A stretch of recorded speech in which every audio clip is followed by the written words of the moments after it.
Halo Tech People. Selamat sore teman-teman semua.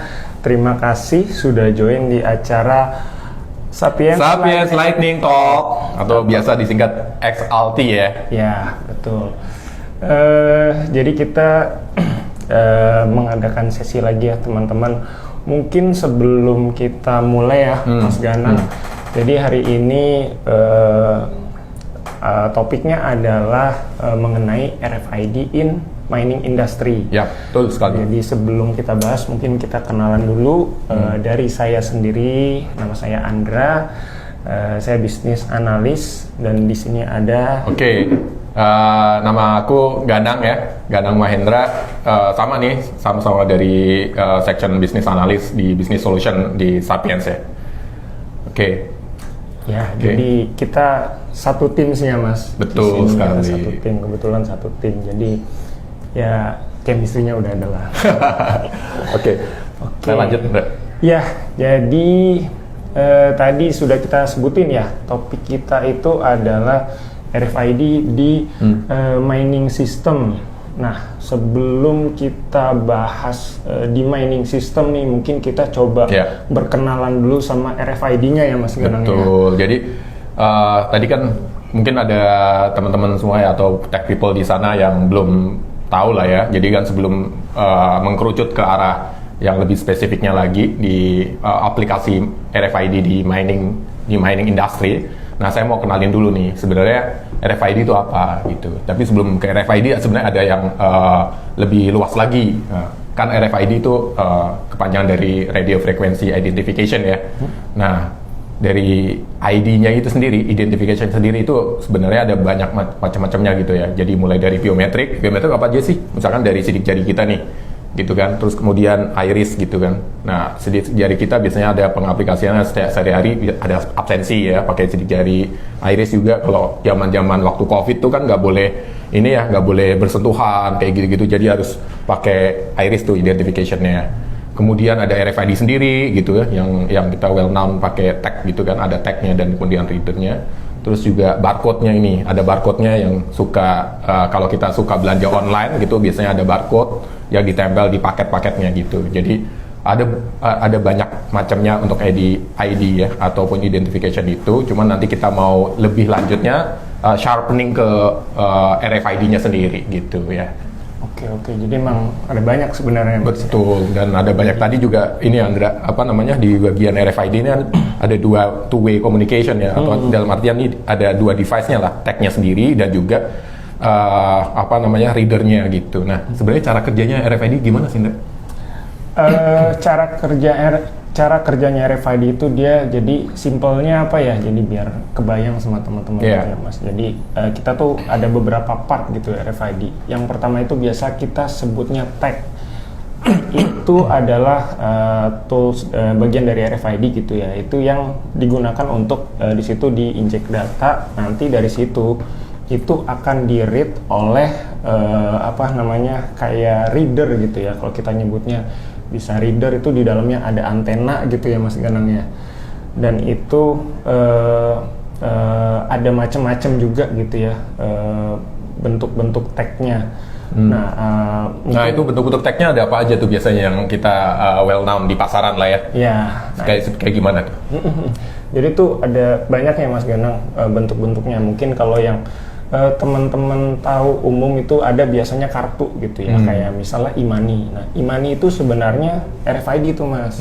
Jadi dia ditempel gitu ya, di tag gitu, bentuknya kartu. Nah, kartunya itu disebutnya tag gitu. Jadi selain kartu ada juga gelang tuh ada gitu. Jadi bisa dipakai dia bentuknya kayak gitu, itu bisa dipakai sama atlet kayak gitu juga ada. Gitu. Mungkin tahanan juga kali ya? Ya, bisa juga tahanan juga tuh. Jadi buat mendata tahanannya gitu di dalamnya.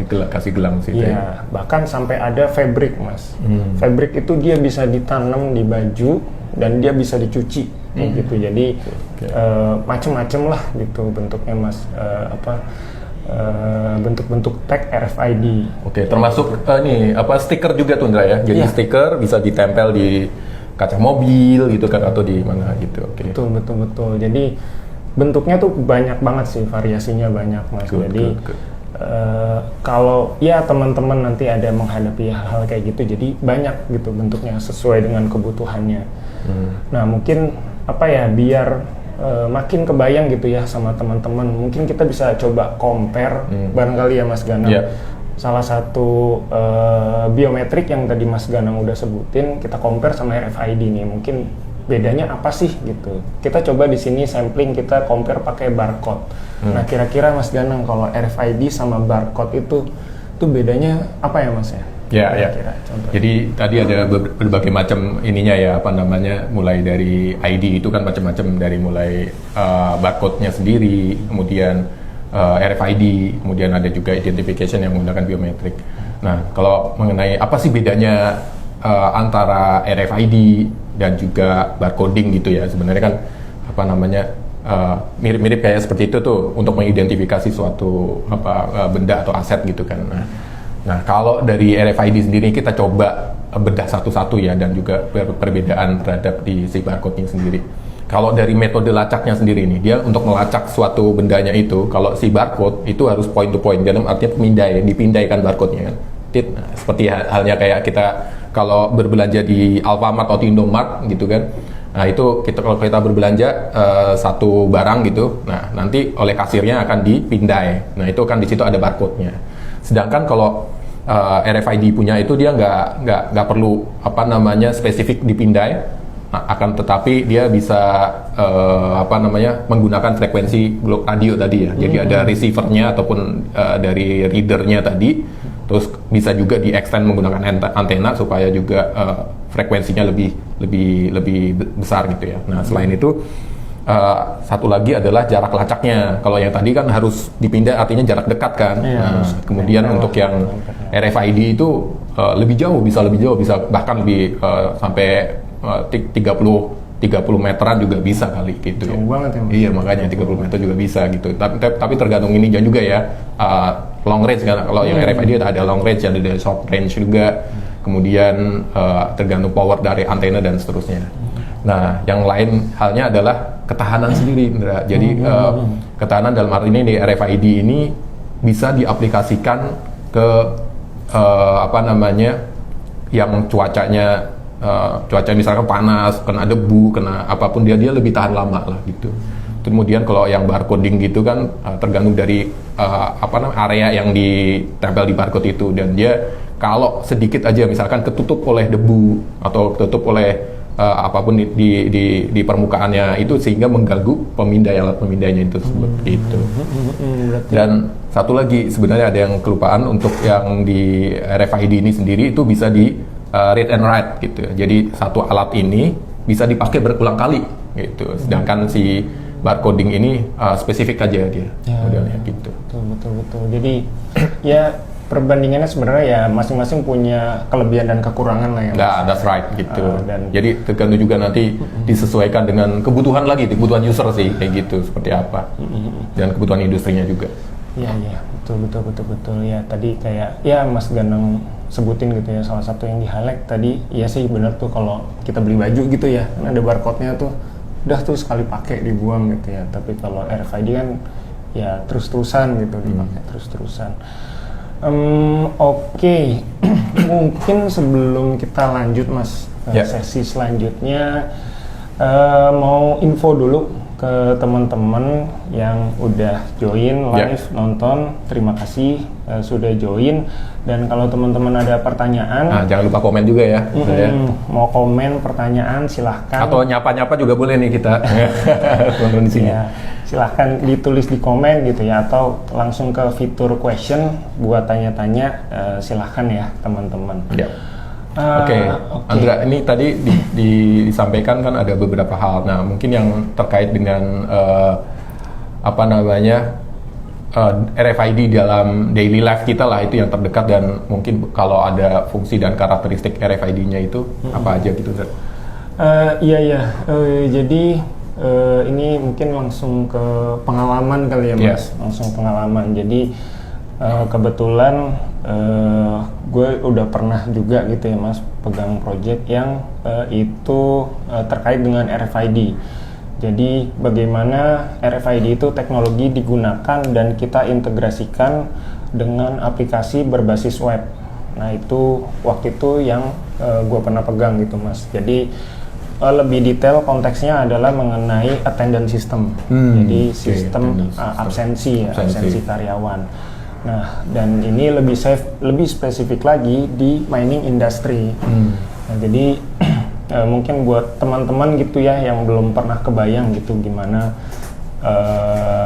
gambarannya kalau kita mengerjakan project di mining industry gitu ya, mungkin ya sedikit banyak berbeda lah ya Mas ya sama di tempat-tempat yang lainnya gitu yang pada umumnya gitu, karena di mining industry itu biasanya tempatnya ya macam-macam lah gitu, ada site miningnya kayak gitu ya, jadi biasanya jaraknya mungkin jauh gitu dari sumber listrik lah atau mungkin sumber internet dan sejenisnya gitu ya. Jadi nah dari situ tuh challengingnya gitu ya. Jadi tantangannya itu banyak lah gitu dibanding project-project yang itu dikerjakan di industri yang lain gitu ya, mungkin yang lebih mainstream kayak gitu. Nah kalau gua waktu itu adalah absensi menggunakan RFID Mas. Jadi penggunaan absensi ya.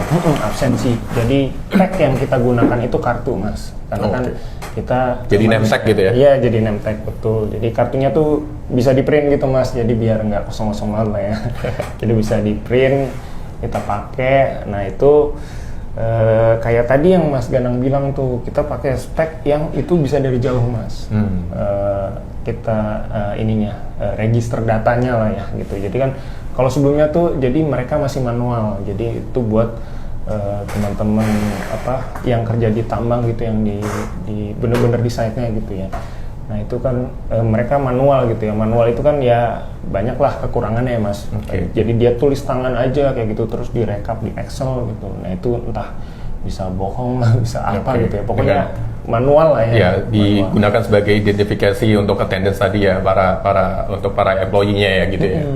Betul Mas. Nah itu jadi dari situ tuh ya kita mikirin mau ngembangin sistem absensi yang menggunakan teknologi tertentu yang itu cocok buat mining gitu ya, dan dapat memenuhi semua kebutuhan dari klien. Nah akhirnya kita pilih RFID karena yang tadi tuh relate banget Mas Ganang bilang dari ketahanan kan. Kita kan di mining tuh jadi outdoor, dan di situ tuh ya dari udara aja kan ketahuan ya Mas ya. Jadi debunya mungkin lebih banyak kayak gitu. Gitu technical. Ya kayak gitu. Terus juga dan COVID juga waktu itu kan projectnya lagi COVID. Nah itu cocok banget RFID. Jadi contactless lah ya. Contactless. Jadi nggak perlu kontak banget. Nah, jadi itu tuh ya challenging sih Mas kayak gitu intinya. Itu singkat cerita ya, kita pakai RFID, terus itu masuk ke sistem web, terus kita proses datanya jadi report. Nah kayak gitu sih Mas intinya. Sip. Jadi sebenarnya di sini kita juga pengaplikasian di site juga ya, dalam artian di industri mining. Kalau tadi Andra mengenai attendance system, nanti sebelum saya akan cerita, nih kita sapa dulu kali ya, dari @wiradutatambun gitu. Hello Kak Andra, kalau jadi BA di mining industry harus sering-sering visit ke site nggak tuh? Suka dukanya apa kalau visit? Nah gimana tuh? Ini ada satu pertanyaan untuk Kak Andra itu dari @wiratambun. Oke. Terima kasih pertanyaannya buat Mas Wira ya, iya Mas, jadi kalau kita perlu ke site atau enggak gitu ya, sering atau enggak, nah itu balik lagi Mas gitu. Jadi karena projectnya itu kita in scope-nya itu ada device gitu ya, ada alat. Nah itu pastinya kita akan ke site sih Mas gitu, karena kita akan melakukan instalasi ya. Nah itu baru instalasinya, belum integrasi sama sistemnya gitu. Jadi itu sih ya, kalau sering enggak sih Mas. sering enggak gitu ya. Gimana Mas Ganang? Mas Ganang juga ada nih pengalaman. Mungkin Mas Ganang bisa sharing juga ya Mas. Iya. Baik, tadi kalau tadi rekan saya Andra tadi menyebutkan tentang attendance system, RFID-nya digunakan untuk attendance system. Kalau di pengalaman di aku, RFID yang aku gunakan untuk di mining industry itu untuk lebih ke tracking ya. Jadi di sini kan miningnya adalah coal mining gitu ya, coal mining. Jadi batu bara gitu kan. Jadi RFID-nya itu ataupun tag-nya sendiri itu ditempel di fleet-fleetnya gitu ya, di fleet truk yang membawa batu bara gitu kan. Nah, jadi nanti akan ketahuan atribut-atribut dari truknya tersebut, misalkan dari company atau kontraktor mana, drivernya siapa. Jadi itu semua itu udah di input terlebih dahulu ya saat pendaftaran pertama kali, kemudian nanti ditempelkan di tag-nya gitu, kemudian ada checkpointnya sebelum masuk nanti ke stockpile. Jadi mulai dari pit itu open pit itu dalam artian ini ya, pit itu untuk yang lokasi penambangannya sendiri, mengantarkan dari batu bara itu dari satu titik dari pit tadi menuju ke stockpile. Stockpile itu tempat penyimpanan batu bara kayak gitu ya sementara. Jadi nanti sebelum diangkut ke port, nah itu setiap fleetnya itu dipasangin RFID. Nah, fungsinya untuk tracking tadi, untuk bisa supaya nggak lost tracking dalam artian untuk mencatat dari atribut-atribut informasi yang ada di truk tersebut gitu. Jadi nanti truknya akan melewati dari pit menuju ke stockpile, akan melewati gate-gate gitu ya. Jadi melewati gate akan teridentifikasi oleh sistem RFID dengan reader. Nah, nggak cuman membaca itu saja gitu, tapi ada kombinasi juga nih. Kalau case saya kombinasinya adalah menggunakan ada LED, kemudian ada CCTV kamera gitu. CCTV kameranya juga udah ya semi AI gitu juga sih, karena nanti akan digunakan sebagai evidence gitu ya untuk melihat muatan gitu ya. Jadi muatan itu untuk bisa melihat muatannya penuh atau enggak gitu ya. Tapi belum se AI yang di ini. Jadi masih ada operator untuk bisa menjustifikasi bahwa ini tuh penuh, wah ini tuh masih kurang nih, harus dapat penalti gitu sebelum masuk ke stockpile, area stockpile. Jadi ketika nanti ditangkap informasinya dari RFID itu, si operator hanya memvalidasi kembali aja gitu, apakah ini udah sesuai informasinya, dan juga langsung kamera juga bisa menangkap muatannya gitu. Kalau dia kurang seperti kurang, misalnya di dalam bucketnya itu ada kurang sedikit, dia operator bisa memberikan justifikasi ini di penalti nih 1 ton, 2 ton dan seterusnya seperti itu. Atau kalau full berarti no penalti. Nah, baru dia akan save ke dalam sistem kita. Nah, kemudian nantinya ada itu fungsi CCTV-nya, kemudian ada juga fungsi LED-nya. LED-nya untuk memberikan perintah, dalam artian signboard LED-nya untuk memberikan perintah kepada para driver sehingga lebih semi autonomous gitu ya. Jadi misalkan dari RFID itu udah membaca, kemudian nanti akan ada perintah bahwa dump truck sekian-sekian boleh jalan gitu, dan no penalty atau dengan penalti dan seterusnya seperti itu sih. Jadi mode-modenya seperti itu.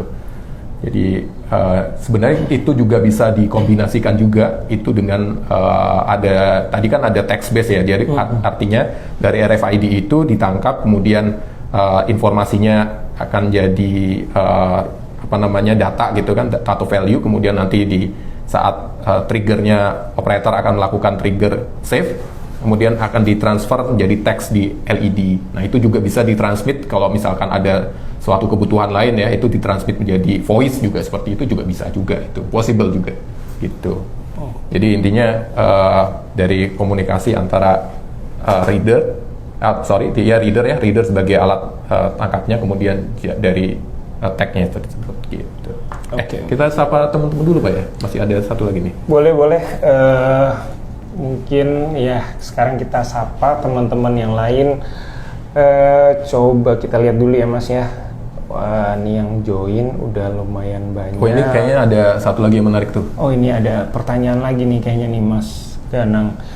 Coba gua bacain ya Mas. Ya. Dari @yani_adia. Oke. Iya. Hai BA Team, gimana cara untuk meyakinkan klien menggunakan RFID ini? Lebih ke change management dan merubah behavior dengan existing environment yang ada. PPT, People, Process, and Technology. Wah, ini menarik ini sekali ini. Ini kayaknya dalam banget ini. Iya, ini mengenai approach-nya kayaknya. Approach ya gitu. Oke. Gimana nih? Oke, jadi teknologi RFID ini sebenarnya tools untuk membantu klien untuk bisa melakukan dalam artian meotomatisasi ataupun merubah mereka behavior mereka. Pertama yang kita approach yang paling mudah itu biasanya dari pengalaman kita adalah terhadap pain point-nya mereka sendiri gitu. Jadi pain point bisnisnya mereka itu jalan seperti apa.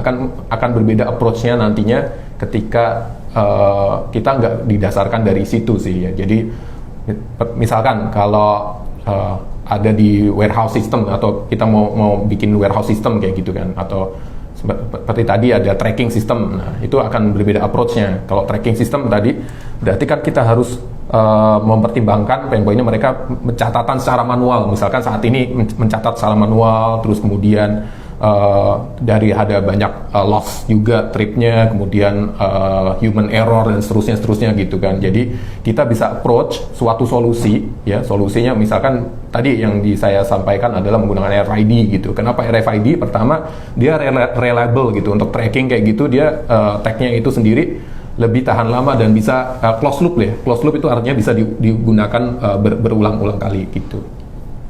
Jadi gitu. Terus kemudian yang kedua closed loop. Terus kemudian dari situ kita bisa terjemahkan, artinya bisa membantu user untuk bisa kalau pakai tools ini itu akan saving time dalam. Terus kedua juga data itu nggak lost kayak gitu ya.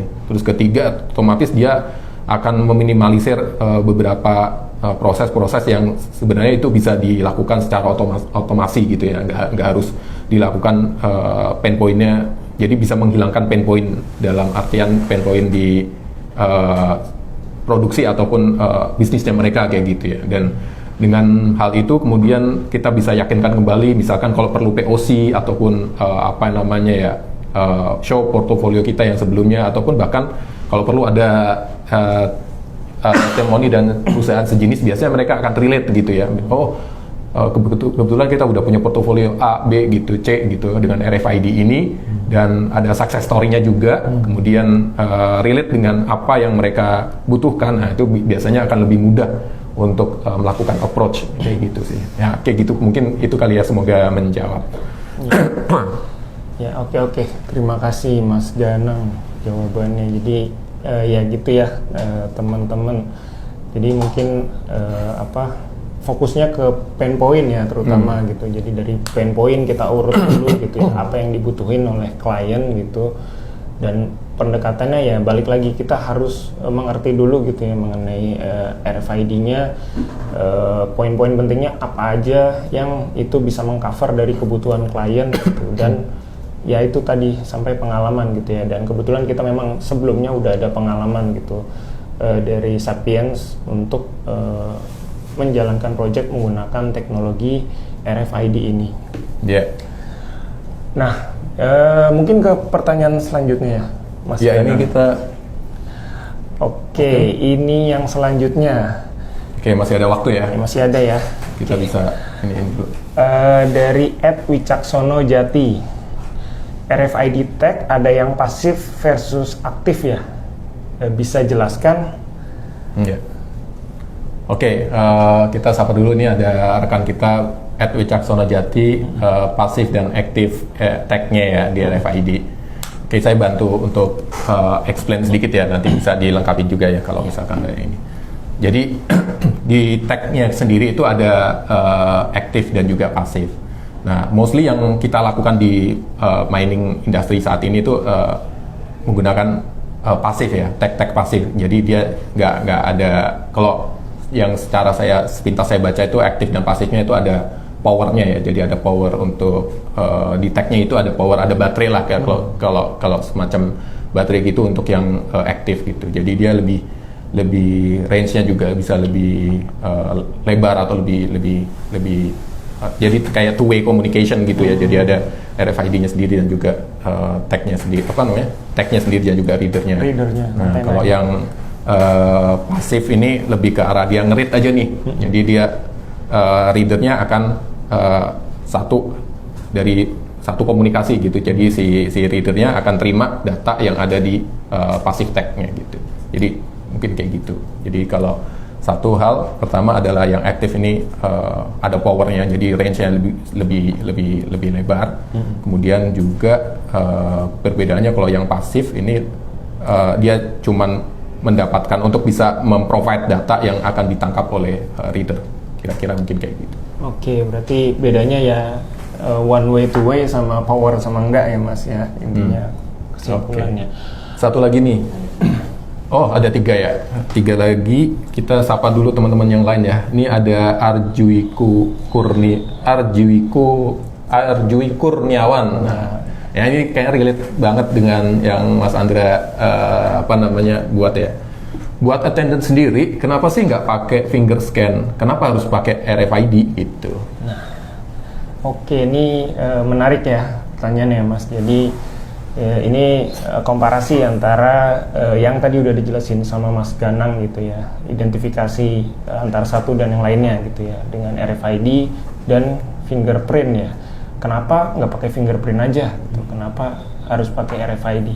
Nah ini kebetulan yang project yang saya pegang gitu sebelumnya ini relate banget gitu tadi kayak kata Mas Ganang gitu. Jadi itu ada beberapa pertimbangan gitu ya, dan salah satunya itu adalah yang tadi juga relate dengan pertanyaan sebelumnya, itu kita tarik dari pain point yang sudah kita kumpulkan dari klien gitu. Bagaimana, apa keluhan klien gitu ya, apa kesulitan yang dia hadapi, nah itu kita relate dan kita rumuskan solusi mengenai itu. Nah untuk di sini case-nya perbandingan antara RFID sama finger scan gitu. Nah ini kita langsung case di mining industry gitu ya. Kalau finger scan itu waktu itu misalnya case-nya adalah yang saya alami. Jadi itu waktu itu kita lagi COVID gitu ya.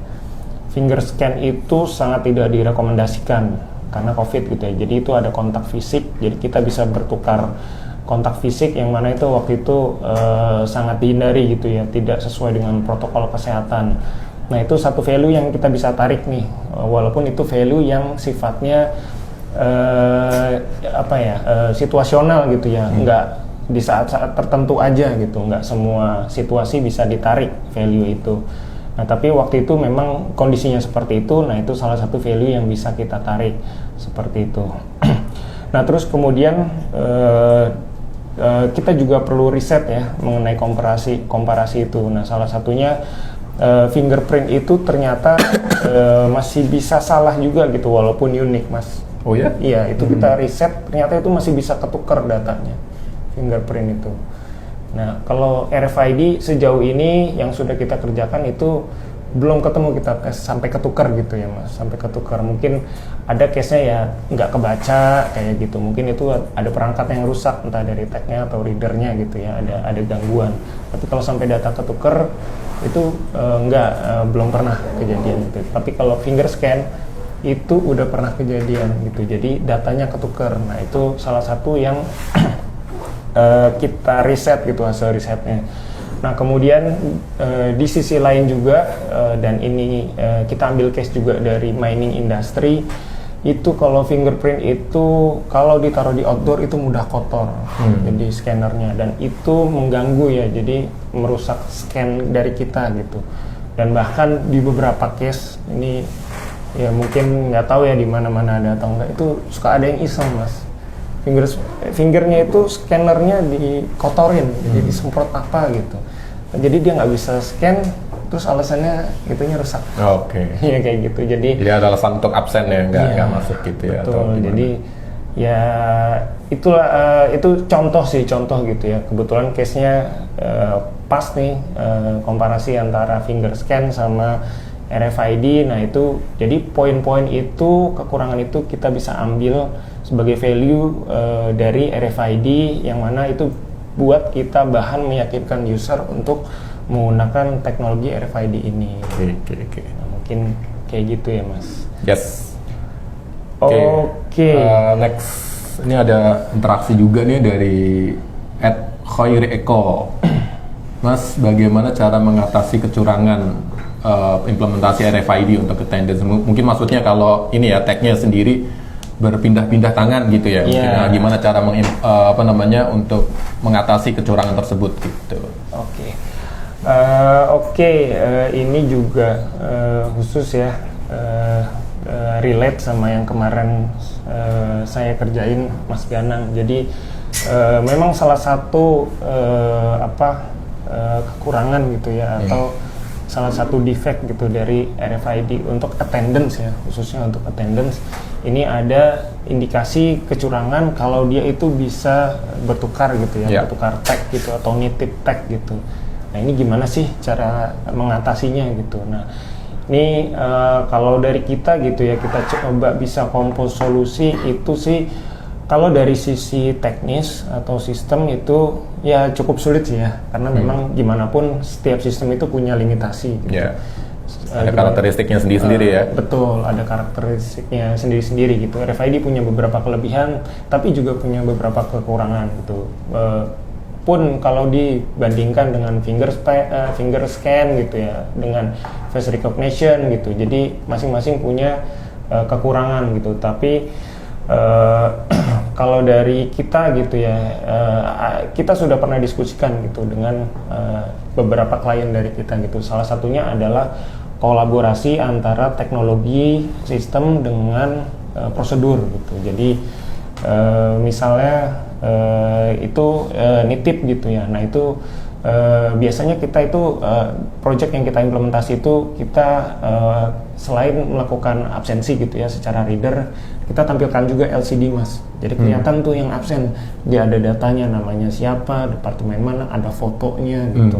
Jadi saat absen kelihatan ininya ya, kelihatan profilnya dia gitu ya. Betul banget Mas. Jadi kayak kartu biodata lah gitu. Jadi jelas di LCD cukup besar gitu ya. Nah itu jadi waktu itu solusi yang kita ajukan adalah kolaborasi antara prosedur dengan sistem. Jadi kalau ada karyawan yang melihat karyawan lain menitipkan kartunya gitu ya, nah itu mungkin bisa dilaporkan ke departemen masing-masing. Nah itu nanti bisa ditindak lanjut gitu. Tujuannya apa? Itu sebagai ya hukuman lah, biar jerak gitu ya. Jadi kedepannya itu tidak akan dilakukan kembali kayak begitu. Ya, itu salah satu contoh sih Mas. Sudah jam 6 ya kali. Mungkin masih ada lagi kah? Atau enggak? Mungkin kalau tidak kita yang lebih kenapa? Baik, itu komen dari Fahmi. Oh, ada komen dari Mas Fahmi. Oh iya nih, apa itu?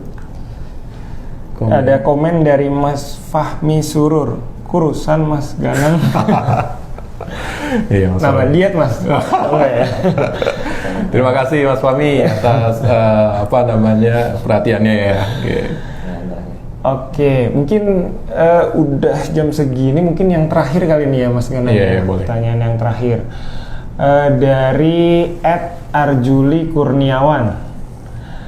Ada potensi dihack nggak ya untuk RFID-nya untuk meminimalisir tersebut? Actionnya seperti apa ya? RFID Mas, bisa dihack nggak ya Mas? Kalau di RFID sendiri ya, jadi RFID ini various industri itu dipakai mulai dari tracking tadi di pergudangan, kemudian di logistik, kemudian di mining sendiri yang kita lakukan kayak gitu kan. Ya, dan banyaklah di beberapa dan pengaplikasiannya juga banyak banget gitu. Nah, untuk potensi hack ataupun security system lah ya. Jadi potensi itu potensi itu akan selalu ada sih gitu. Cuman ada beberapa karakteristik yang kita bisa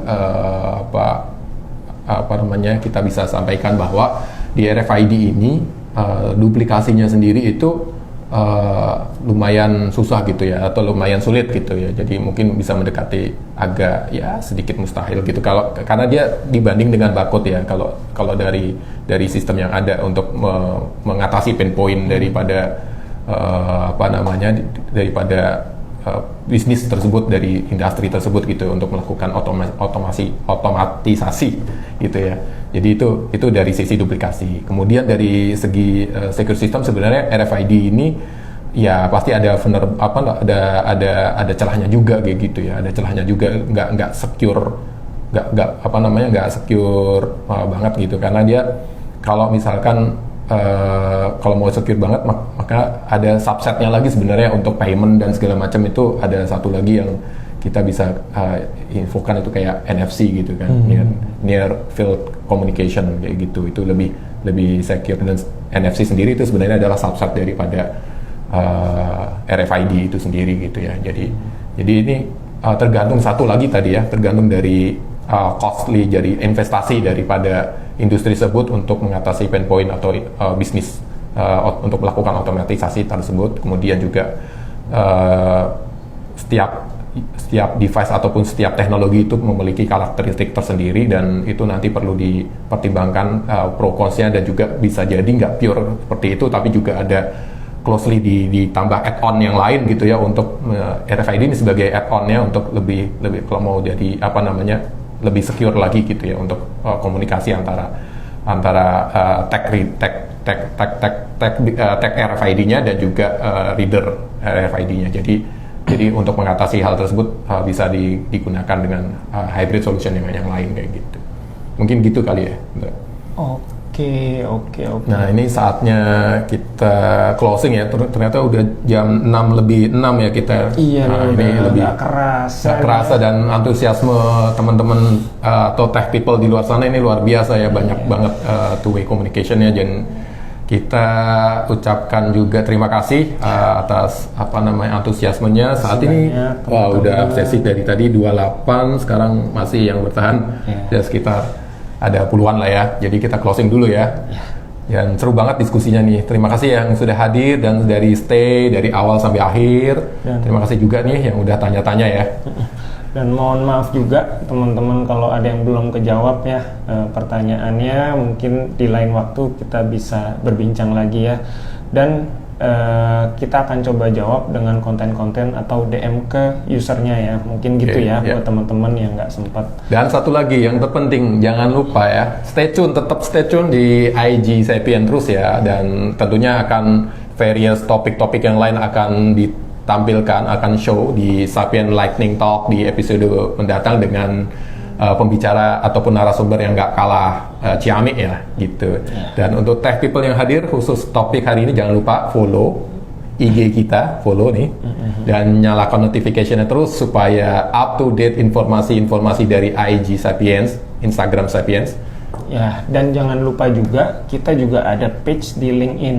Nah, itu teman-teman juga boleh follow di situ. Di situ juga banyak update yang kita post mengenai Sapiens. Jadi jangan lupa ya teman-teman semua.